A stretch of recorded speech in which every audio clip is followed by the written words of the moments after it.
Hi Huns! Welcome to Part-Time Mums, Full-Time Huns, the podcast. Today we're talking all about mental health and our own personal journey and struggles with it. Following off from last week's episode, this is the second half of this discussion. Because of today's content, we do have some trigger warnings, which include discussions on mental health, eating disorders, self-harm and suicide. If the content of today's podcast affects you in any way, we will be supplying information in the bio of our podcast. Yeah. Cool. So, you're welcome. So to get started, really, is I thought I'd just talk a little bit about me. So you go. In the last week, I have had a relapse with my mental health. I did put it on stories on Instagram, but I didn't really go into it. So basically, as I said in last week's episode, I do suffer with depression and anxiety, and I am medicated for it and under psychiatric help for that. And unfortunately, I did have a relapse, and I ended up being referred to a crisis team, and that crisis team basically comes out and sees me whilst I'm at my most vulnerable, and just make sure that I'm okay and has a little chat. And just to be transparent with it, is that my mental health, I do struggle with self-harm, and I know that that can be quite difficult to understand if you've never been through it, but basically I have what is called like an angel and a devil, and I have a devil which tells me to do certain things, and then the rational me is the angel, and she brings me back down to earth. So because I started self-harming again, I reached... Makes me emotional. I know, it's horrible. But because I started self-harming again, I reached out to my psychiatrist, and she's been able to get me the help that I need. So basically the moral of this is, I just wanted to say, like, if you are struggling, there is teams out there that can help you, and you just need to be confident to reach out for that support. And I also found out that there's also tech support options as well. If you don't want to talk to people on the phone, you can just text or like an online chat, which I think would be beneficial for a lot of people. So I'll put that information in as well.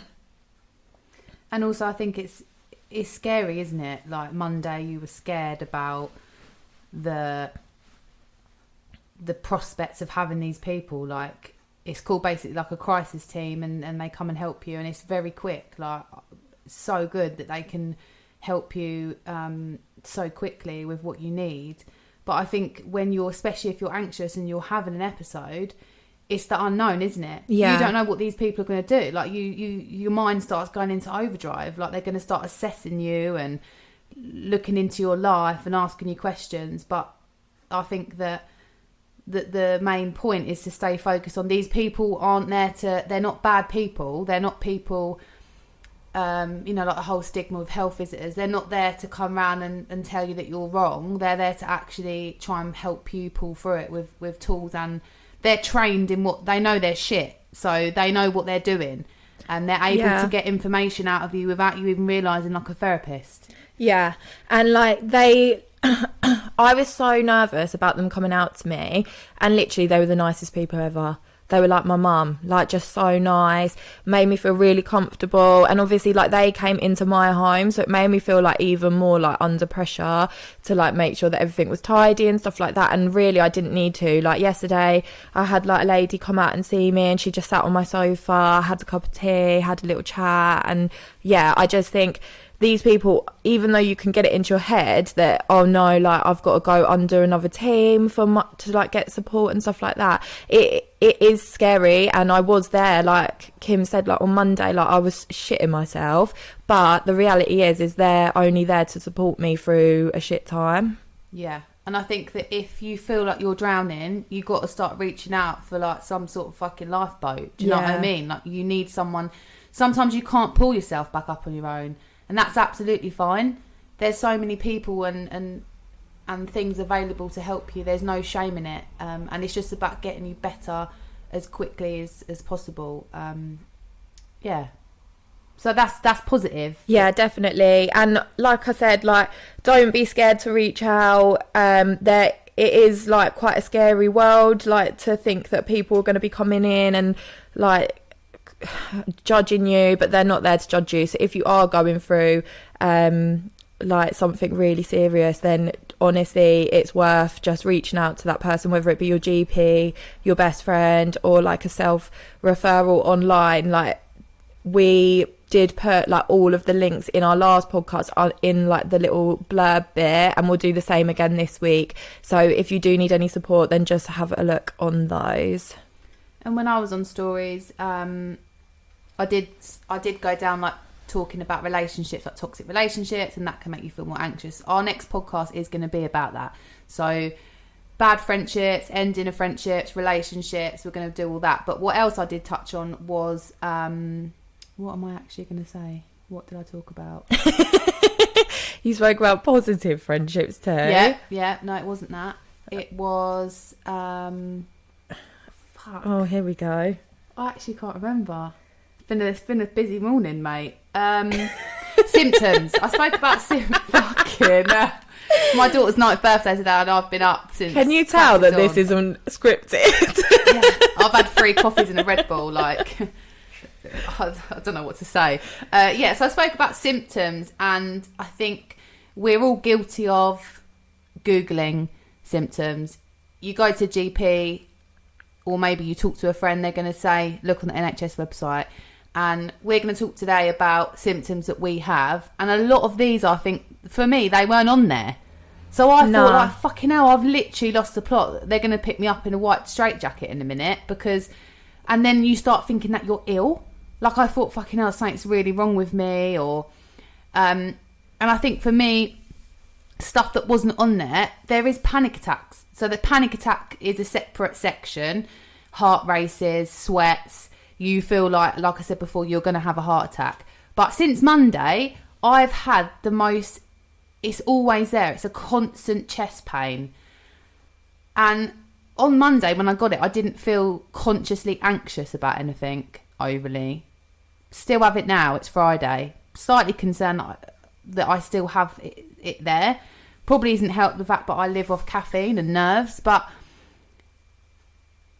when you try and explain it to somebody, they're like, "Oh right, shit." But you've got to carry on your day with this constant fear of like, "Am I having is this me? Am I going to have a heart attack?" Yeah. But I think it's because I'm an over anxious person, and what's it called? You know, when you're over anxious but you keep going. What have I got? Functioning anxiety. Yes. High functioning anxiety.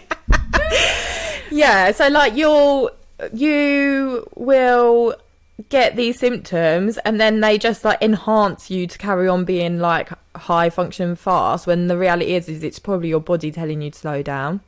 Yeah. But you just keep going. And like, I think a lot of the time, like, you also get like with symptoms, like you'll get headaches, you feel sick, you get the shits, you fucking feel like you got the flu, and you basically start to feel like you're becoming a hypochondriac. Yeah. You wake up and you think, the amount of times that either of us will be like, "Oh God, I feel shit today." Oh, why? Oh, like I've had the shits all morning.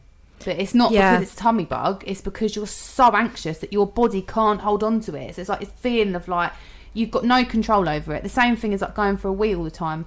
Headaches. Like before my episode last year, I've never had like a migraine, but then it's all like in the front of my head because your brain feels like it's going to explode because you're in overdrive.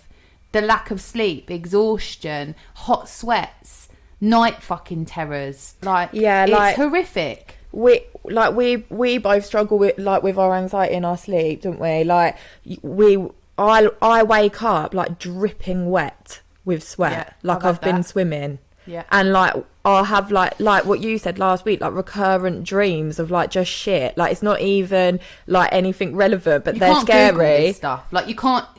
What was I meant to? In fact, I did. You try did, and Google it. Weird boy locked in cupboard, potentially dead. Me and 4 other random people with no faces trying to get in the cupboard because there was a bad smell. Keeps returning. It came back like, "Sorry, we couldn't find anything for your search. Why don't you want to?" No, it came up like, "Dreams, mattresses, get a bed night's sleep." And I just think not sponsored. Not sponsored. We open to negotiations. I do think that when I know we're laughing about it, but I think that's where me and Libby we have to fucking hell, you have to laugh about it. Like, I've had another dream last night that some geezer's locked in a cupboard dying. Great. I don't know. I think like the reason why we are quite light-hearted about it is because we're nuts. We're psychos. No, it's like we've lived with it for such a long time, and we're so open with each other. And I think if people genuinely heard our conversations at night, they'd be like, right, you two it's are not fucking normal. Crazy, yeah. Libby would be like, morning, you're right, but I've had the shits for 2 hours. Like, I don't know what I'm going to do. But yeah, I need to get the wash on, mate. Because I'm just like trying to keep up with me. My brain is like a Ferrari. It doesn't drop down to the fucking Nissan. It's like a Ferrari all the time. Like, the only way I can describe it like this week, I feel like I'm on a merry-go-round and I want to get off. It's constantly round and round and round. And I set myself, like, with this, like, cleaning thing, like we said before, OCD is like dirt. I know my house is clean. Yeah, it's not that. I have these set things and they'll change.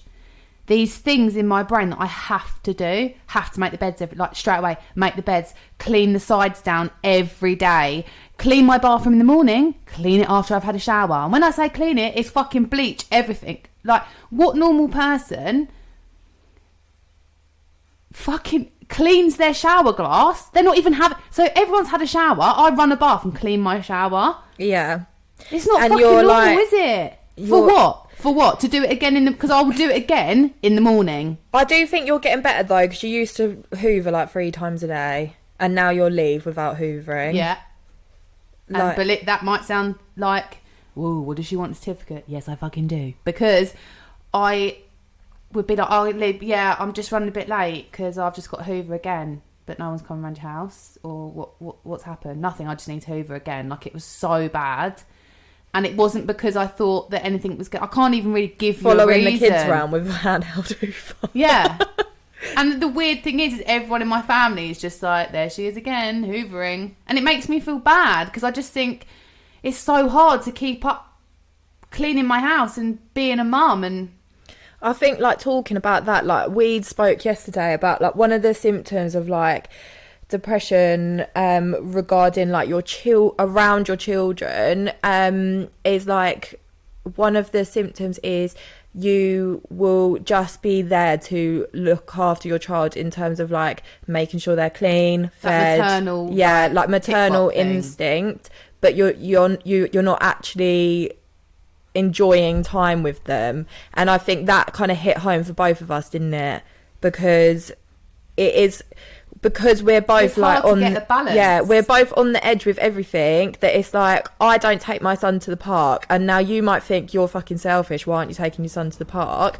I physically can't leave my house and do it. I can't do it. I suffer with such, like, severe, like, intrusive thoughts that's not something that I can do. Do I feel guilty? Yes. And am I just, like, doing the things for my son to keep him alive? Yeah. And I think it's the same with your cleaning. Like, you're an amazing mum, but you're constantly making sure that your house is clean and keeping the kids alive. Yeah. Rather than enjoying life. Or what I'll do is I'll get up, sort the kids out, set them up with doing something. Then, instead of maybe doing it with them, right, I'll fucking run. And when I say run around, I can click my house, because it's so clean, I can do a full clean in like 15, 20 minutes. Yeah. My house isn't small, right? But it's because I don't fucking stop. Then my brain will go, right, then I'm like mum. So then the cleaner role stops, and then I'm mum. Go to the park, do activities. And for me to go to the park, because I'm high functioning, it will fucking kill me to go before, but I'll do it. And it's like a test in my brain. Like, do it, you can do it. Come on, just do it. Then I'll be like, oh, can I do it? Yeah. Go on, fuck it. You're more like, you'll be so buzzy that you just, like, go. Yeah. And then I'm so hectic that the next thing I'm in the car. Then I'm at the park. Then I'll go to the supermarket. That's all fine. I can do all that. But the whole time that's happening, my fucking heart is racing. Yeah. It's like in fast motion. And that's when I get guilt. Like, am I doing enough for my kids? Am I giving them? And then I'll come back, and then we'll do like sticking and gluing, then I'll be thinking like, fuck, like I need to sort of dinner out, and now I need to make packed lunches, and every night I have to get everything ready for school the next day because I have to leave so early, and it's constant. I cannot honestly tell you the last time that I had a day at home, like a day at home where you go, yeah, I haven't really done anything today, like I've just been at home. I can't tell you. Yeah. Without doing anything. B, I cannot remember the last time that I sat on my sofa like a fucking normal person at a normal time and watched a full TV programme without moving. I cannot tell you the last time that happened. And I think as well, whenever I come round in the evening, I can't believe how clean it is here. And I know all of this about you, and I still, every time I'm like, fucking hell. Because you don't take time, after you've put the kids down, to just chill. No. And I think that's what it's all in routine. Yeah, I think that's what people don't understand. When you feel like this, something that's so normal for someone else, to have dinner with their husband or wife or girlfriend or boyfriend and then chill on the sofa, it don't happen. No. And I think that's when mental health can mean so many different things. It doesn't mean, mental health doesn't just mean that you're laying on the sofa or in bed and you can't get up. You might see someone that's doing everything on social, here we go back to social media. They're doing everything, they're going out, they're doing this, they're doing that, but the reality is that they haven't actually got any time for themselves. And I think self-care as well, self-care is obviously in the name. People think self-care is putting on a face pack, right? Sitting in a bubble bath. Generally, yeah. Right? Self-care is whatever fucking makes you happy, right? For a period of time for yourself. If that means sitting down and eat fucking 1,000 calories in chocolate, or I don't know, mine would be, I don't know, just to have a facial, fucking not talk to anybody. Yeah. I like it before work on a Saturday if I can have the time to have a coffee on my own, in silence. That's quite nice. But I think for me, my self-care generally is out the fucking window, and everything is on a routine. Now, health visitors, anyone with children will say the key to a happy child is routine, and it is. I don't give a shit what anyone says. These people are like, I let my kid live free. You do that, but in my opinion, if you want some sort of life, you need to get it's good, it's healthy. My kids go to bed the same time. Well, Ava's a bit different now because she's getting older at the weekend, but my son, it took me so fucking long. He goes to bed, touch wood, it may all change. He might not stay asleep, but with fire. He goes to sleep. It's taken 2.5 years. Night, love you, mummy. And then I come down, I'll sit with Ava for a bit, empty a dishwasher, then I go up, then I read her a story, we piss about, and then because I spent all my time with Bobby, then I have to give her, I want to give, sometimes I think she's fuck off, but I'm yay, love me, and she's night mum, I'm please, love me, and then I'll come down, it's 8 o'clock by this point, then I'm right, I need to get the breakfast stuff ready, right, I need to iron the clothes. This is at 8 o'clock at night. Well, the last couple of weeks you've been ironing at 9:15. Libby's thinking I've gone fucking MIA. And then it's my routine to ring Libby. Yeah. Then I have to have that debrief of my fucking day. We don't have to, but I do. Because everything is a fucking routine. Then I do that, fucking bitch and moan about everything that's happened. And then take myself up for a bath. And then my mind's still racing. This is at 10:30 at night. And then she winds down to murder.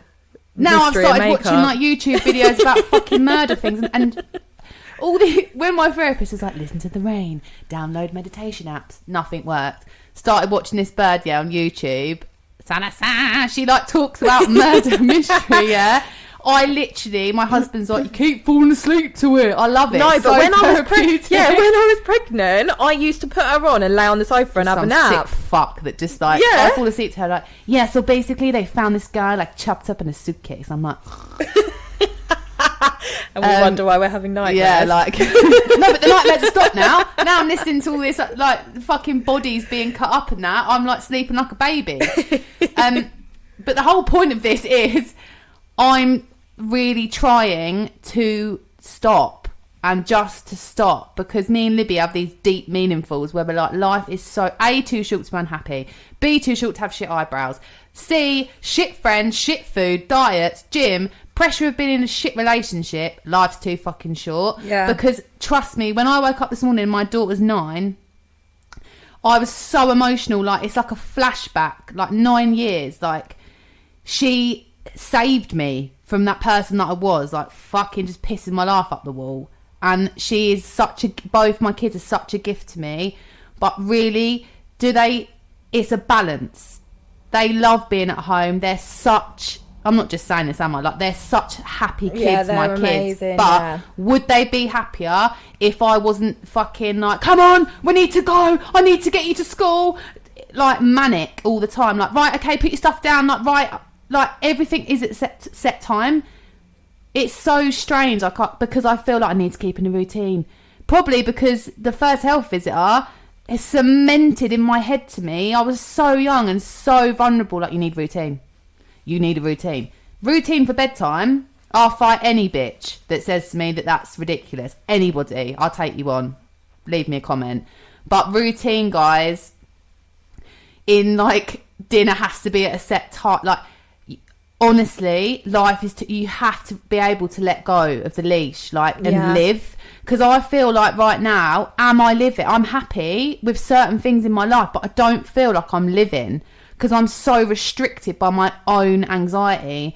And it's honestly like, it's so difficult. Because me and Libby said the other day, like, are we ever going to be like the normal person? Because unless you're going through it, I'm envious of people that go, oh shit, it's 5:30, better get the dinner on. Yeah, and Can you imagine being, honestly? I know. And like, I think like I said to one of the therapists yesterday, like, will I ever be able to just wake up and do what I want to do that day? Like, I'd love to just wake up and like me and you take the kids out, but it don't work like that. No, it has to be like weeks of planning. And obviously now with old BJ, you have to book everything in. Yeah, which is annoying, actually, but for me, we I'm like it. Oh, okay, we're going to the farm in 3 weeks, and I know that because I've had to book it in. We've kind of found. Oh, your phone's ringing. We found I thought I unplugged it. Who rings the landline? The scammers. Please, can I have your bank details? Have your bank details? No. Is it? Maybe it's not ringing. It's just in our heads. No, but like since lockdown, we were like, yes, because we're introverts, really, aren't we? Like, and I think there's so we get many to stay people, inside that are like, yeah, can't wait to go out. Oh, Jesus. She's had coffee too. Can't wait to go out, and now we can go out. We're like, for instance, I went into Brighton last Sunday. First time I'd gone into town, thought, yeah, leave it. Fuck off. Who is it? I don't know, but they're holding on, aren't they? Thought I'd left it a few weeks. It won't be busy. Yeah, be fine. Oh my God, like, it was so... There was even a queue for Claire's accessories. And that is so expensive. And Krispy like, who's Kreme. got money for that? Who the fuck queues for Krispy? There's no one ever in there. Because they're all stale donuts. Yeah, right? There's queues everywhere. I was looking around like, oh my God, this is it. Then my hands start going. My feet start sweating. I literally had to go for a wee. Like, oh my God, need a wee. Obviously, because my dad is like, hey, you've only just had one. Fancy another? And I'm like, no. And then it's like, come on, you're going to wet yourself in the middle of town. I'm like, oh no. And the neighbour was annoyed because I made her go to like the one by the juice thing, and she's like, oh for God, it's that's the best one. She ain't got a queue for that one. Mate, it's the one that there was massive queues. Not that I know the one you mean with the stinky nappy bit. Yeah. But even the other one, the queues were like, and I was like, oh God. And then when I'm put in a situation, there's a queue. I'm like, I really need a wee. And then I go, and it's like, Ava come in with me, yeah. And she was like, I thought you needed a wee. I was like, I did. She was like, what? Like, thinking in a 9-year-old's head, like, she's just made me fucking cube. Like, and then it's like, I thought, I can't drink. And then you walk downstairs and you need a piss again. Yes, because that is basically my life. And then we got outside. You can't sit in anywhere, so we're like eating outside with the birds, like the Home Alone woman, like fucking seagulls everywhere. And then I was like, there's so many people like really next to me. And then there was these young kids that were like, yeah, fuck your mum. And then I was like, I really want to stand up and be like, shut the fuck up, I've got my kids. And I was like, I just need to go. And then I was like, oh, I want to go in Zara. Can't go in Primark because that's just a fucking death trap. So I'm going to go to Zara. Walked through. I walked through the whole shop without looking through anything. It was like torture.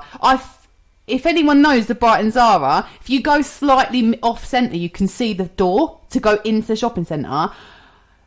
The kids were behind me, and I had to focus on the door. And as soon as I got out, I was literally like, I like held my breath. It was so busy, people fucking everywhere. There's always like shop assistants with those pushy things. They're coming out like a musical. Ah! And I was like, please just get me out. It was so stressful. And it scarred me for life, if I'm honest. It was horrible. Yeah. I wasn't mentally prepared for it. so much that we're going back to do it tomorrow. Yeah. Said to Ava, me and Libby take her shopping tomorrow. That was a fucking good idea. And it's going to be pissing down with rain. But the point to this is, we're all like, yay, can't wait to go out. And for me personally, something that I really missed doing was going shopping. It was fucking horrific. Yeah. The whole thing. Like, even, like Ava, like, she held my hand when we got out, because she knew. Because me and Libby were talking about it yesterday, like, we can notice in each other, like, my mum and dad can notice it, like, we ooze anxiety. If you know us, or if you ever meet us, which is a bit weird, but if you ever, I don't know, let's say if you know us, you can feel it. It's like this electric orb around you, like, fucking hell, she's on edge. Like, Libby, like, from my voice, Libby, like, you're on the fucking edge, Dan. I'm like, I'm on the edge. Like, you can just pick it up, like, straight away. And I'm like, I don't even think I need you to, like, say anything. I can, like, feel it. Weird. Like, I'll be like, all right. And she's like, yeah. And I'm like, oh, my God. Are you on the edge? I'm on the edge. Like, we just know. Like, my mum will come in and be like, you okay? And I'll be like, fucking just standing at the sink. She's like, are you anxious? I'm like, yes, I am. Obviously, it's quite a high ratio that I am probably going to be anxious. She's not a fucking psychic. But what I'm trying to say is, like, when you're in a work situation, it really annoys me when people are like, what's the matter with you? What? Every time you do that, I think of the song that you sing. What's the matter with you? Hey? And I think, no, I'm not actually. And I used to, before the Britney Spears thing, I used to be like, yeah, I'm fine. What do you mean? Now I'm literally like, no, I'm not. And then people were shocked, aren't they? Like, oh, why? What's happened? Expecting you to say that someone's died. And I'm like, no, I'm just drowning anxiety. I haven't fucking slept in 3 years and haven't fucking eaten in a week. Everyone at our work's like, here comes the fun brigade. Oh, here they are, fucking anxious Annies. We used to have loads of friends. Now everyone's like, great, we're working with them this weekend. And then they're like, can you see someone? I'm like throwing the paper around, no, not we doing can't. anything. While my mask is like, I lose about 5 stone by the time I come out because I've literally sweated in anxiety because I can't fucking breathe. Oh, God. But, no, like, I think... It's true, isn't it? Yeah, like, I think, like, we... Unfortunately, like, normal day-to-day things stress us out. And, like, if you have got people in your life that are like that and they're, like, having an absolute mare over something that you think is completely normal, please just give them a break. Because there's nothing worse when someone goes, oh, for fuck's sake, what's the matter? Oh, you're in a mood! Because I have anxiety! Sorry about your ears. And also, yeah, I said to Libby the other day, I was like, mate, you can get, like, loads of therapy now. She's like, what do you mean? I was like, you can get screaming therapy. Oh, yeah. You know, and you're just so angry and you're just so subdued and silent. Because I think we all just fall into this, like, yeah, I'm fine. I'm just...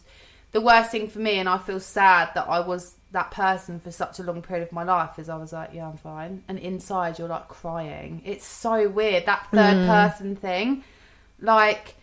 your brain, your body, and then your fucking soul that's so sad, but you don't want to, like, burden other people. And like what I said the other day, like, people think you'll be the shit friend, not texting back, not meeting up with people, and they're allowed to think that because that's life. And yeah, if I'm going through, someone might think, oh, fucking get a grip, like, you haven't got a Hoover today, move on. But that's valid to me. And someone that's baby's teething that doesn't sleep for 3 days, that's valid to them because they haven't gone through their child not sleeping for 3 years. So everyone's life, obviously what's going on is valid, but I think for me, I've just learned to be a bit more selfish. I was definitely that friend that was like, Libby was like, whoa, like, how do you fucking have these friends? Like 20, probably even more than that, people that you were texting every day, making sure and it was all like, okay. hi, how are you? Like, hope you're okay. And I'd be like, oh, Lib, like, she's going through that. And, oh, I feel really worried for her. And, like, fucking hell. And I think that was maybe a coping mechanism not to deal with my own shit. Because I was, like, invested in other people. But the thing is, like, just because you've taken a step back from being that person to work on yourself, like, if those people are annoyed that you've done that, then I've always said to you, like, that's on them, innit? Yeah. And when I said the other day, like, it's organic to lose people as your life changes. Yeah. Kids, whatever, relationship, whatever. You outgrow people. Like, as you become older, I think you realise that. People, you know, there's always that friend that's, like, when you're both single and you get pissed all the time and you're having the best time of your life and you, like, go to Magaluf and, like, Ibiza, love it, and then things change because you change as a person. Yeah. And if they haven't got any other responsibilities, then you do you, and I'd still be going out and getting fucked if that was my life. But I think some people are dead weight. They pull you down, like, cut them off. They don't get it. Yeah. They just don't understand. And they don't want to understand because you're just that person that they're like, oh, they'll be like their other half, like, fucking hell, I've had her on the phone today. Like, because they don't understand your anxiety. They just think that you're probably being a bit selfish, self-absorbed. Like, get rid of them. And I think, like, if you have got friends that are making you feel shit about, like, taking some time out, they ain't your friends. Like, I've had like, there's been people that I've not spoke to in a long time, and they reached out to me this week just to check in that I was okay. And do you know what? Like, that's a true friend, because they're not having a moan up that I ain't ringing them up. Yeah. They've said to me, like, I'm here if you need me, completely understand that you've not spoke to me in a while. Like, and that's what you need. Like, you don't need people that are like, oh my God, you fucking... you've not been talking to me. Like, what do you want? Yeah. A fucking PowerPoint? Like, why ain't you been speaking to me the last couple of weeks? You'll be in this, you'll be in that. And then it's like... Some people are just in year 8. Yeah. And, you know, you get into your 30s or as you get older, and I just think, like, you haven't got to justify to anybody else. And the people that are your true friends will know what's going on. Yeah. And if they don't, like Libby said, they'll reach out and be like, look, I'm sorry that you're going through a hard time. Like, if you need me, I'm here. That's all you need to say. That's all. It doesn't cost anything to be like that. Yeah, like, don't make people feel guilty for taking time out just because you feel fine and you want to meet up and go for coffees every day and all this. If that person doesn't want to, why is it your right to make them feel shit? Yeah, back off. Yeah. I mean, it ain't nice being a bit lonely because you've lost your coffee mate, but find another one that ain't having a mental breakdown. Yeah, busy. Be right back.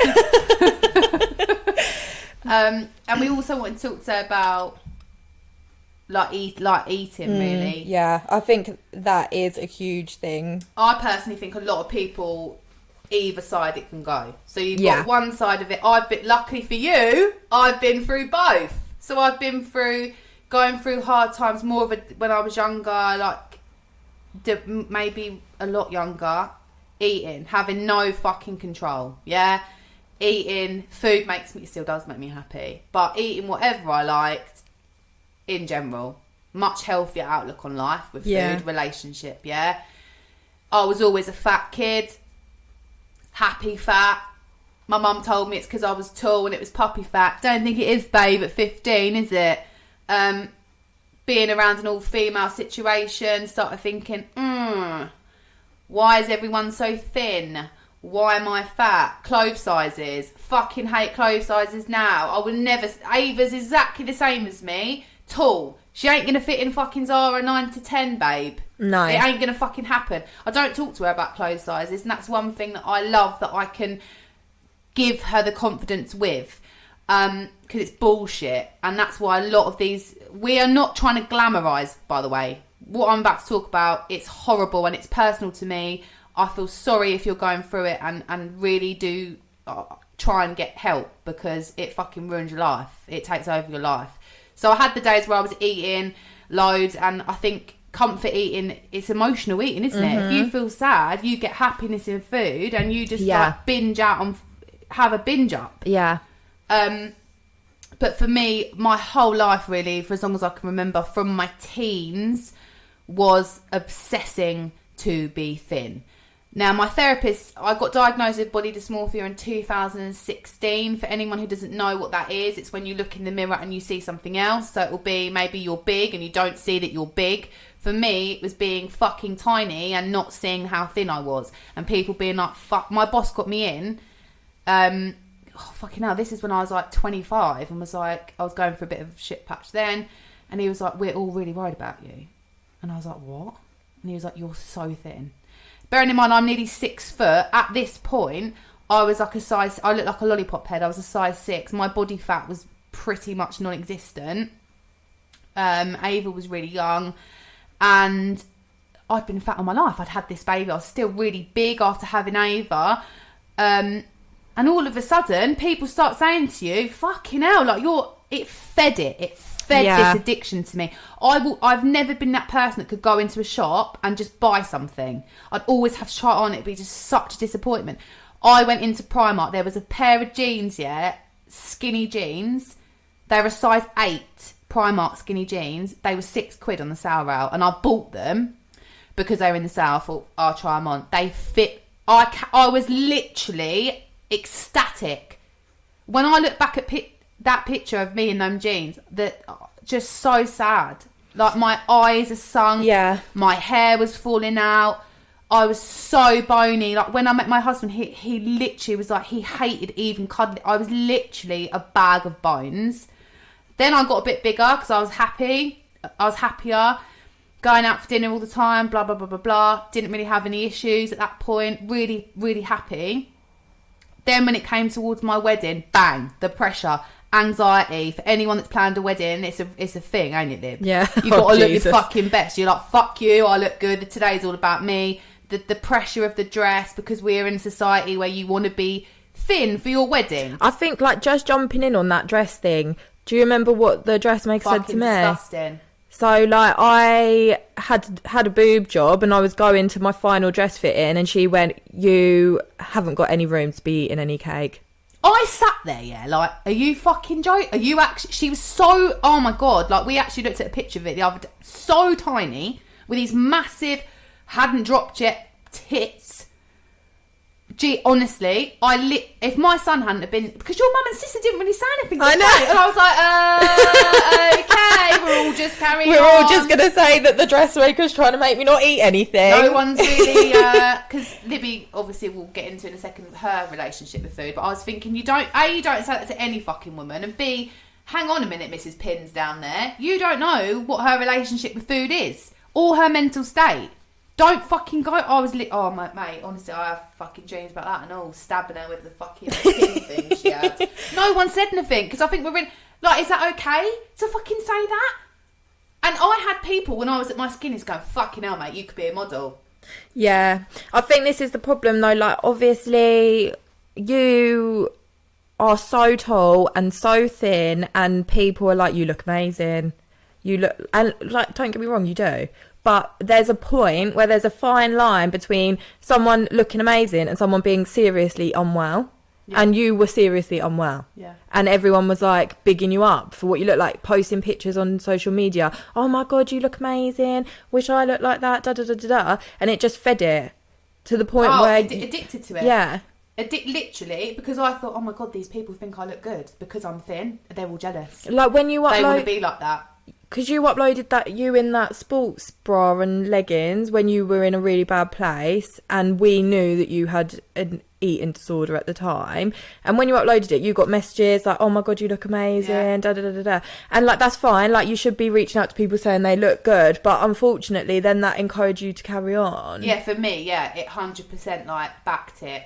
And I have so many issues with it. Like, because I mentally can't see how thin I am in the mirror, and I have some days I'll be like, fucking hell, but I feel thin today, and I'll go on mad diets, like restricting my food, like not really like getting away with it as well. But then when you do binge, like you'll eat, I think you have like one day a month where you'll like have a binge at lunchtime. Oh yeah, like the week before my period, yeah, fucking let loose. Like Yeah. I'll have fucking pasta for breakfast. But I love food. Nachos, bread, fucking cheese, mate. Like crisps, salsa, dip, yogurt, love it. Not really chocolate. I'm more of a savoury gal, but I do think it is really sad that I don't really allow myself to have them because I'm so obsessed with being thin, because I think being thin is a bit like my house being clean. It gives me control. Yeah. I can't control anything else, but then it gives people the perception that, all right, she's got her shit together. Look at her.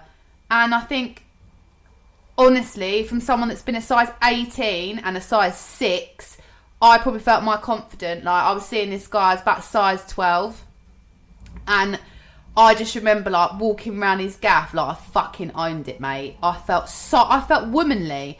I had boobs, I had an arse. He thought I was fucking literally the best thing since sliced bread, and I was so confident in my body. And the thinner I've got, it's more, I guarantee you, like, if you're, let's say you go to the gym, you work out really hard, does that mean that you're confident, like being naked? No. I don't think it does, because you're never fucking happy.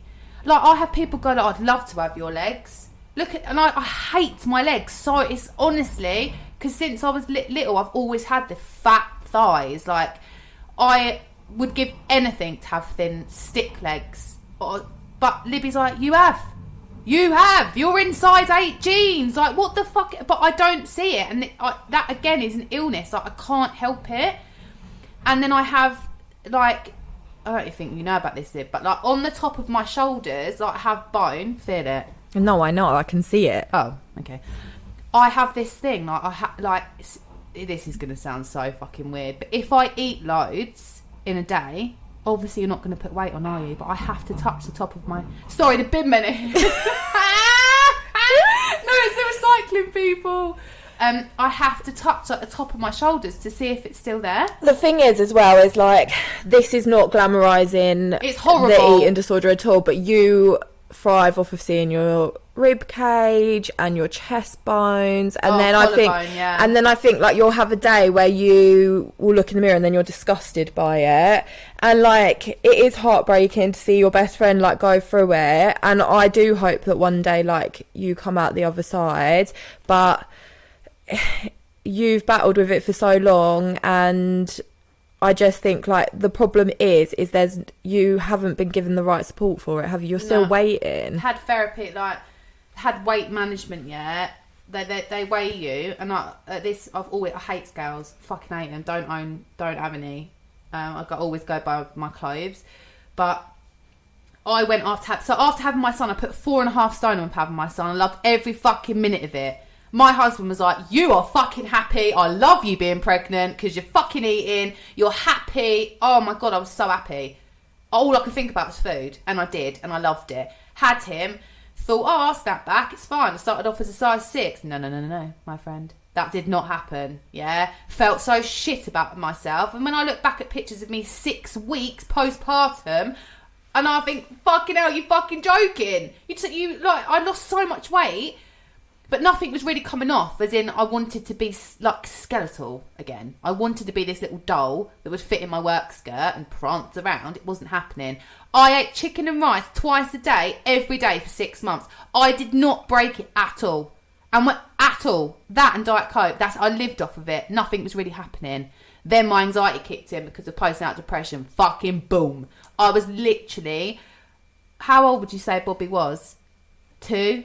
Yeah. I was probably a normal size and he was 1. By the time he was 2, fucking hell, like some pictures like Libby, ones that I'd sent Libby, like she sent me back and said, honestly Kim, like it breaks my heart that you look like that and you don't think anything's like wrong. I will, because the thing is like Kim dresses like really well, and she will wear clothes that probably don't show how thin you are. And it was the day that you sent me that picture of you in the bikini, like you were sunbathing. I was heartbroken. And like, I just think like, unfortunately, yes, at the beginning of this I was talking about like how like good the system is with helping with mental health, but with your eating disorder, like when you had your therapy last year, you spoke about it and they've not. No. Where's the support? And when this woman said to me, yeah, like, you need to get a food diary, and I said to her, I've done it 3 times. But the thing is, I lie. You've got an eating disorder. You can't. A food diary is not going to help. You're either going to Billy bullshit it, or it's going to encourage you to eat less because you're writing down what you've got. Yeah. What you're having. Yeah. And it's that thing of control again. And also, when I am so much better now, like with eating, and I always eat with my kids. Yeah. Because I don't want Ava. She's definitely at an age now where she's like, Mummy, why aren't you eating? And I eat shit. My diet is so fucking bad. Yeah. I'll have a double cheeseburger. Like, it's not like I don't eat. I'll eat. You'll have like a double cheese, a McChicken sandwich, some dippers. Yeah. But I've got that, right? So let's say I let go of, I'll eat the shit, or I'll eat 3 meals. No, I never eat 3. I'm going to be honest. I eat 2. 1 at least a day. I live off caffeine. It's not good for you because then that affects your anxiety. But this is a work in progress. Like we said, we're not saying that this is what you should be doing. Kim's on a journey. No. This is something that needs to change for my health and for my mental health as well. Because even if I do up my calories, I'm so fucking anxious. I can eat what I want. So after I lost the weight with Bobby, I was like, I don't need to do this anymore. So I started eating properly, like more food, whatever I wanted, chicken and rice, fuck that off. But because I'm so anxious all the time, I burn it off. I have lost 4.5 stone without going to the gym. Yeah. Libby's like, how the fuck have you got abs? What the fuck? You go to the gym. Yeah. I don't fucking go to the gym. I've never fucking been to the gym. And this is another thing, like saying, like, obviously if someone saw you, jeans, crop top, they're going to be like, oh my God, your body's amazing, you've got a 6-pack, yeah? But the reality is you've got that because you're unwell. Yeah. And this is the issue, like, with all our lives being on the internet, because that picture of you with abs, yeah, say someone who is larger that wants to lose weight, they're looking at that, they want to look like you, then they feel shit about themselves, and then it's feeding your illness because it's confirming to you that this is what you should look like. I went to the doctors to go on the pill, and she was like, we need to weigh you, and I was like, oh, for fuck's sake, like, I hate being weighed. Bobby was 1.5 years, and I went on the scales, and she like tapped stuff down. She like spoke to me like afterwards, like being a bit weird, and I was like, what? And she was like, you've lost a lot of weight since after you had Bobby. And I was like, yeah I know, because I've been on this diet and I'm going on holiday. And she was like, how much? It was like fucking a stone and a half, or something stupid like that. And I was like, buzzing. She was like, my BMI went down to like 18, yeah? Like, this is because Kim is very tall. This is like, I'm telling you this to highlight, like, if you're going through this, like, you need to, it ain't right. And it's a part of mental health because it's like a form of control. But the saddest thing for me is I ain't even on a restrictive diet now, but I'm so anxious. I said to Libby, I don't understand like how I'm losing this weight. She's like, because you don't fucking sit down. Yeah. And also, like, talking about like eating disorders and that is like, with you, it's like food control and like portions and stuff, and you've got body dysmorphia, so you will always think you're bigger. But I think you can also get it this like gym life, yeah. Like, I have been there. Libby said to me, Kim, I was like, I'm going to go to the gym. I said no. She went, no fucking way. I've done it. She said, with your personality, you will become addicted to it. Because Libby was literally, when I first met Libby, mate, she fucking went to the gym, yeah, and just like fucking ate oranges all the time. That's all I remember. I went a cigarette and an orange. Yeah. I went to the gym every single day, 7 days a week, 2 hours at a time. I was eating like a guy in the cupboard at work at like 10 in the morning. I was having chicken and broccoli, and everyone was like, "You okay? Why are you always in the cupboard?" And I'd be eating chicken and crying. Yeah, and I was tiny, fucking tiny, loads of muscle, and it was because I wanted to look like everyone else that goes to the gym and has a massive arse and a six pack and da da da da da. That controlled my life so much that I was miserable. You would never see me eat a chocolate bar.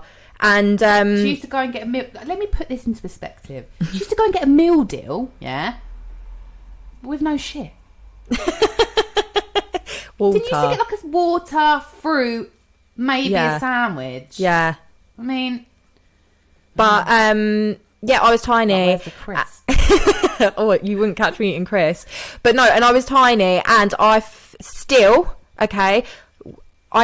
felt shit. Yeah, she went on holiday, put up a selfie, and I was like, whoa. And it's the one on your Instagram that's got a horse, like a jockey. Yeah. And then you're like standing at the side, and God, I'm like her boyfriend. I'm like, oh my God, babe, yeah. Like this was in like 2018. No, this was like 2017. Yeah, see, that's love. Anyway, so I always remember it, and I was like, fucking look at her, like fucking hell. And we were actually talking not long ago, and she was like, "Oh, I'm going to send you a picture of me like on this holiday, but I hate my legs." She was in like one of those foot spas, the feet eat like the fish eat your feet. And that's the first thing you said to me. Then you sent me another one of you like in that stinky mud bath, and you're like, "I hate my body in this picture." She looks like literally the ideal like gym to fucking tone, no body fat, low body fat, miserable. Yeah, miserable. And I think that if I can't comment on the gym yet, but even if I go out for a walk, get your fucking body going, it does make you feel better, like buzzing. But the problem is when it takes over your life, like Libby said, she was like, "You ain't going to the gym." No fucking way. You'll get addicted to it. And like when Kim is ready to go, like don't get me wrong, like she'll go. But like yeah, like right now it's not good. And like I also think like it can. When I was pregnant, the most recent time, I went the other way. When I was pregnant with my son Wolf, I was so unwell with my mental health and depression. I ate and ate and ate and ate and ate because food made me feel good. And like I was like, I'm pregnant, I feel like shit. If I want to eat like 10 donuts, I'm gonna fucking eat 10 donuts.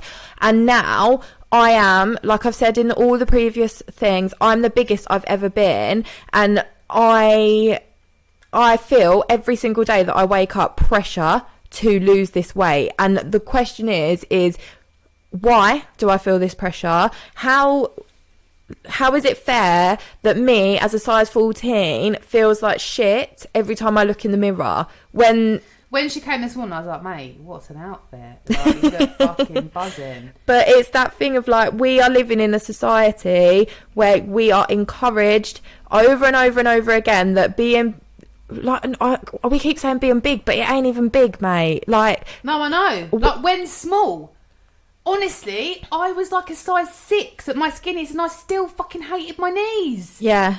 I didn't feel confident, and it was only like when I spoke about whenever podcast it was about social media, and I said that I went on that holiday and I bought, it's a size 8 bikini. You ain't fat if you're wearing a size 8 bikini. You've got cellulite. Fucking own it. And I've literally felt like a queen, and I'm in a different space. It's all about a work in progress, and you if you feel unhappy in your body and it's affecting your mental health, then do it safely. Yeah. Okay? Speak to people that know what they're talking about, that can help you on a plan.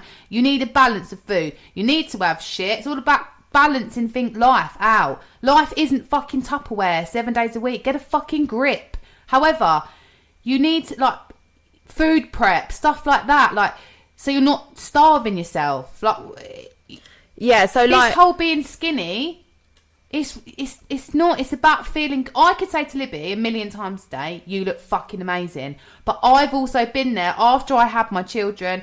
Take the pressure of fucking looking like Kim Kardashian out of it. I looked in the mirror, right, and I felt like shit. I did it for me. I've always said to you, like, I don't want to be. I've been skinny, yeah. I've been absolutely fucking tiny, and I've been ripped. I don't want to look like that. I want to look like a woman, but I want to be able to look in the mirror and feel comfortable. And right now I don't. And that's when I think that it's okay to want to like go to the gym and do exercise and eat healthily. But it's when it crosses, what we're talking about is when it crosses that line and it's no longer healthy and it's consuming you. Yeah. If you miss the gym, you're fucking freaking out. That's consuming you. You can live a healthy lifestyle. If you're telling yourself that you want to be thin and you can't fight it, and you're going, I've been there. You go to the shop, you buy loads of shit, you go home and you cry into fucking cake. Yeah. Because it makes you feel better. Like, let's take jeans out of it or whatever. That ain't good for you. For your health, that ain't good for you. Like, there's so many. I love the whole body like movement about real women. Yeah, they say that an average size woman is a size 14 to 16. It should be, but where the fuck are you looking? On ASOS, the fucking plus range starts at a 14. It's a joke. Are you fucking joking? Like, the best advice I can give with clothes is fucking buy the fucking top that fits. Do you know how long I starved myself to get into a fucking size small in Zara? Do you know how fucking, like, my daughter could wear that? I think it's criminal, mate. Yeah, and I think, like, because I'm now bigger than I've been, I am learning to dress my body, and I've said it before, like, on Instagram stories, like, I don't care what size my jeans say they are, as long as they fit me. If they don't fucking fit, then that makes me feel shit. Yeah. I try and put an outfit on, it don't fit me, that makes me feel shit. If I'd have just bought that outfit 2 sizes bigger, it's going to fit me and I'm going to feel fire. And I do think, like, it obviously... Going on a diet and going to the gym, like, fine. Going on a diet, going to the gym, overeating, restrictive eating... We could go right into eating disorders. We're not trained to do that. This is just our personal thing. If that's mental health based, which is why we're talking about it, because it's all linked for us. Libby ate more when she was pregnant. She felt depressed. Now she feels shit because she's put weight on and she's in a place that she's not. That's not priority right now. But it doesn't mean that she doesn't get up and go, fucking hell, like, I wish I could just be thin. Like, that's what I'm saying. I'm in a place that I know I shouldn't be like this, but I still crave every day to be thinner. Yeah. When I want to leave this with you. Like, honestly, if I get into the bath, do you know what satisfies me? When I can feel my spine on the back of the bath. It makes me feel sick when she says and this. that is me being honest with you. Like, I know that I've got fucking issues. And I see girls and I'd think, oh, I wish I was thin as that. Because there's something wrong with me. Mm-hmm. It ain't right. That's not right to feel like that. And I saw this thing so inspiring by Caris. I don't know what her name is. She's a YouTuber. Libby's better with technology, but I'll link it in the thing. I've actually put her photo that she uploaded the other day on our body positivity highlight. She did a video, she just had a baby. And do you know what? She said that at the moment she's body neutral. And what that means is she ain't got no feelings about it. Because days she feels shit and there's days she's like overwhelmed, like, oh, I've had a baby, like, my body's amazing, which it is. Because she doesn't really know how she feels, she's neutral about it. So whenever she starts to feel overwhelmed or any type of way, good or bad, she comes to neutral. This is my body right now. It's not my priority. And that's like what I think for me and Libby, that we both need, like, I'm further on in my journey. So now I'm sort of trying to move past things. For me, turning 33, I've got kids to live for. I'm getting fucking chest pains. I ain't eating properly. And my body weight is a lot lower than it needs to be. My hair's still falling out. And as much as I want to sit here and say, like, I don't particularly feel thin today, that is because I'm not well. And that's not right. And it's something that I am taking responsibility for, but it ain't going to go away straight away. I just think, like, the important thing here is, like, we both have been on a journey with our mental health, and we've accepted the fact that we actually have an illness and we're not well in certain aspects of our life. We're not, like, don't get us wrong, like, we're not constantly, like, walking around like Skeletor and depressed. Like, this is waves of things that happens throughout our lives, and it's not all the time. That's why we can come on here and have a laugh and stuff like that. And most of it's ongoing, guys. So that's why it's not like, oh my God, I stopped eating or whatever and I'm just deciding to talk about it. This is things that we live with because we want to put across that I'm sad to say that a lot of people probably been like this for a while, but we just all keep fucking going. You don't need to do that. Yeah, like we just want to raise awareness of things, maybe things that you think are normal. Like Libby said to me the other day, because of her therapist and psychiatric lady, she said, like, Kim, like some of the things that we say, like, that are normal, mate, we shouldn't be having this. And I was like, what? She was like, no, it shouldn't be like this. This isn't like, it's almost like you see a doctor, or therapist, and they go, yeah, you've got anxiety, right? They give you, like, you know, those old tickets at the supermarket to collect the ham, like, I miss them. They were sick.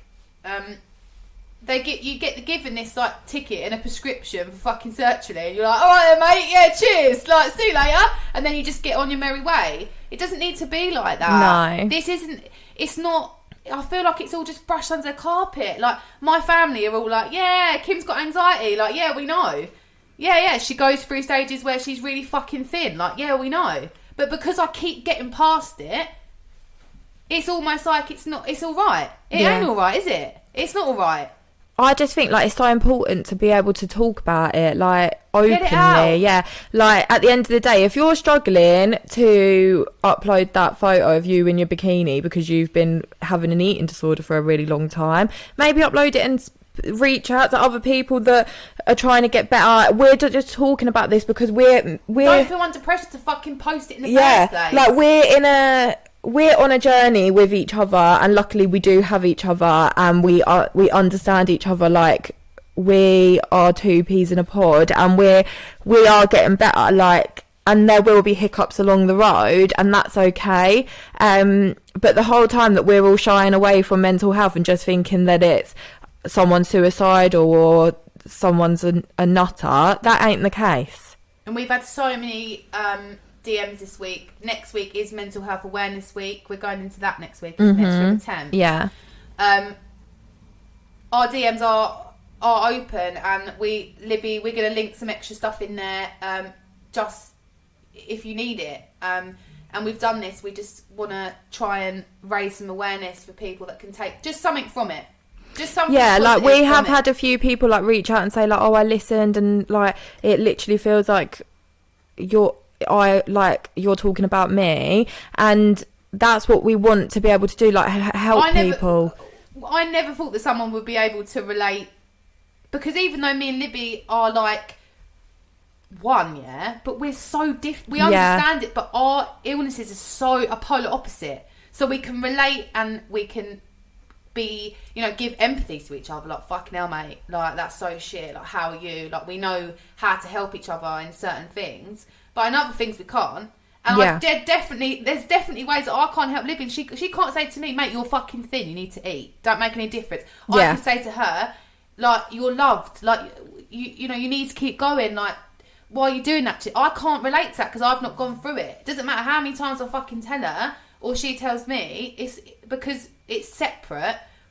But regardless of how many people listen to this and how many people support us, like, the fact that we've had way more than I thought, like, people that can say, like, fucking hell, like, that's you, it sounds like you're talking about me, and it made me feel better. So thank you, because you do think, like, fucking hell, like, why am I like this?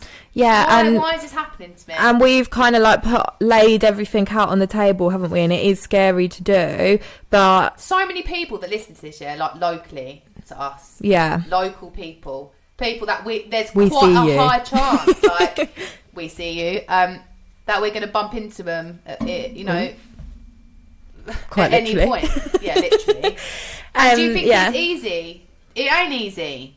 And I think that I don't really get I don't really give a shit, because for the people, even if it's one person that we help, that's all that matters, in it. 100%. And that's why we're doing what we're doing, because as much as the other pot, I don't know, because I don't listen to anyone else's apart from ours. Do you know what I mean? But I'm sure there's great things, and like I said, I ain't trying to say that all GPs and all therapists and all this are rubbish, but I know for a fact that when I was deep in the depths of it, there's nothing out there that could be like, oh, fucking hell, like, that's relatable, because they're normal people talking about normal things that are going on.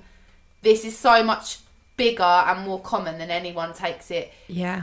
And I just hope that like other people, like I said before, like please just start taking it seriously, because the people that you think are strong, because we get up every day and do it. We like some days I feel like the world is on my shoulders and it makes me worse because no one talks about it. Yeah. Oh, Kim be alright.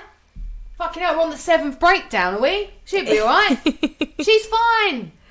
I just think like we're on our journey, and doing this podcast is a huge like we say every week, it's therapy for us, isn't it? Oh, I love it. And I just think as long as you can take something positive away from it, then we've done something good.